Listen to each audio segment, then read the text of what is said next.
All right. Overall, good win. Kind of started the way I thought it would. Thought TCU was pretty good on defense, and I still do.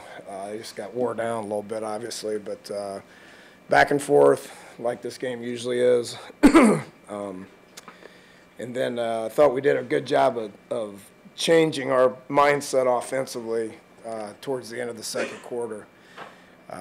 Started using some different tempos with them, which I thought was good on Jake's part. And then we just got momentum. Created a turnover. I thought special teams played really good. Created a turnover in the kicking game, and then jumped up on them 24 to, what was halftime score? Is it 24-3, I believe. And then we came out and we started fast in the second half too. Got a 3-and-out safety here, and then offensively took it down and scored. So happy with the way we played. The goal is to be 8-1. We're 8-1. We'll enjoy it and then move on to Stillwater tomorrow. Questions? Dana, you talked about going up tempo. Is that about as fast as you've gone this year? And when you do that, what are the positives of it? Well, we just got to get into a rhythm. I mean, we all in this room, I think, understand, up tempo can be detrimental to your team if not done properly.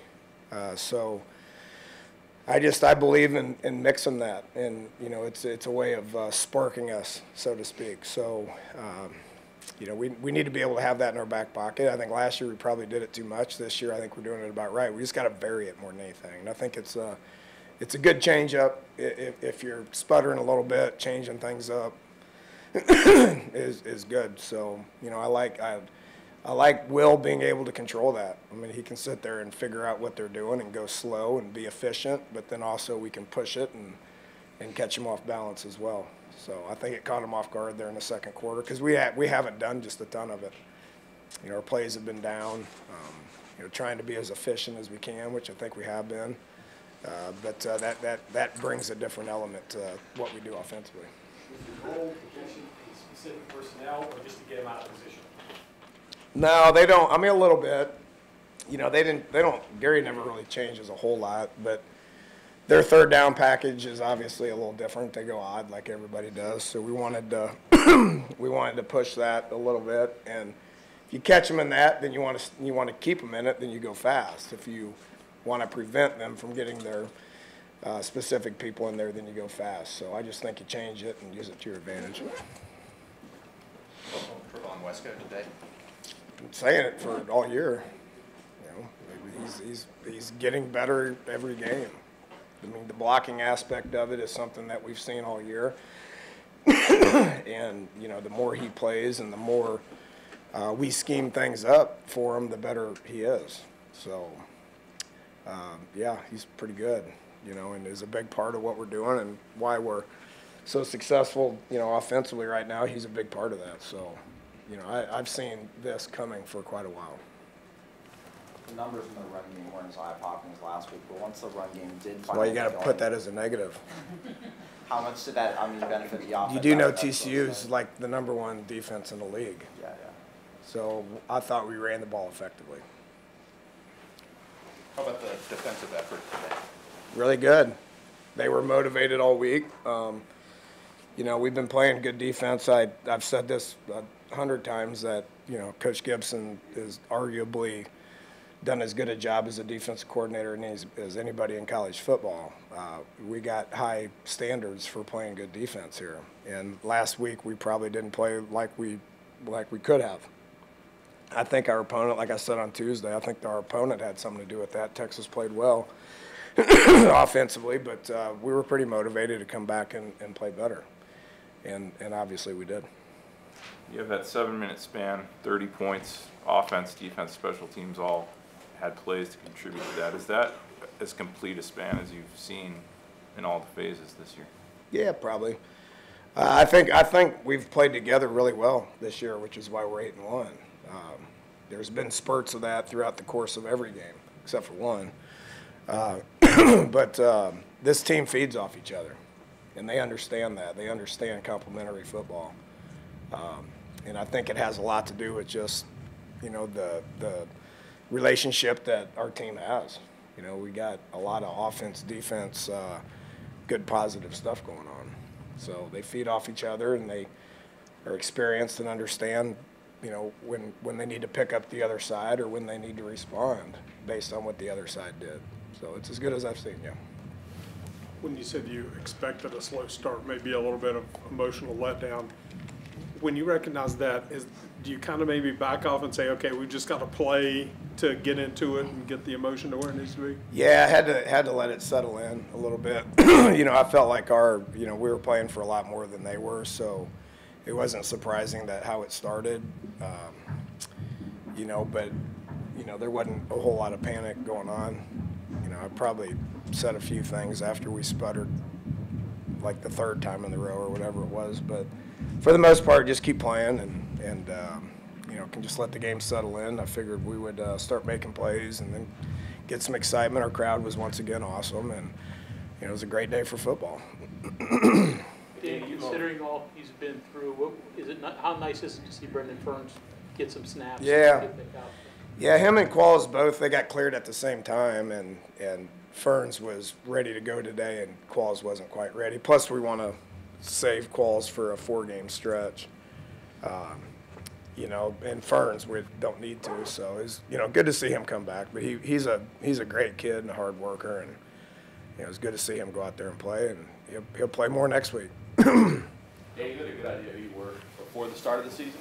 So many people back, but it just seems like the last 3 games you've been able to focus and access it whenever you want and get in a good rhythm. Have you refined it? Was the break between games good for you? Because it kind of times up with that.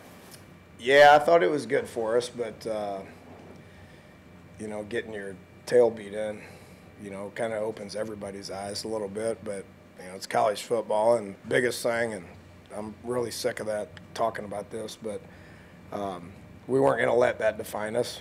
You know, what happens after that is what we were going to have define us. So, you know, we've been pretty good since. Obviously, for 3 games, we've played well. But our guys, they know that if you don't bring your best in the Big 12, you're gonna get beat. It's gonna be tough. Next week's gonna be another huge challenge. Looking forward to watching that game here. It's probably started by now, right? But you know, ready to watch Bedlam and get ready for Oklahoma State. How important are those guys like X-Relo taking advantage of those opportunities when they get? Yeah, you know, a lot of those kids, X-Relo and Josh Chandler's another one.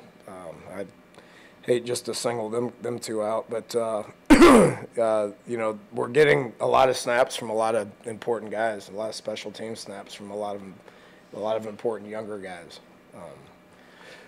So it was good to see him. I think he had 1 fumble recovery to get 2. Who got the kickoff? He got both of them, right? Yeah, good for him.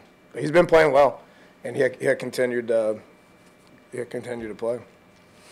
Monte still made a couple of big plays in the backfield, especially that intentional grounding. What did you see from him today, and how has he progressed this year? I didn't study what he specifically did. He's been doing a good job, and proud of how he's been practicing. You know, not many freshmen on the O-line or D-line can physically play like that quick.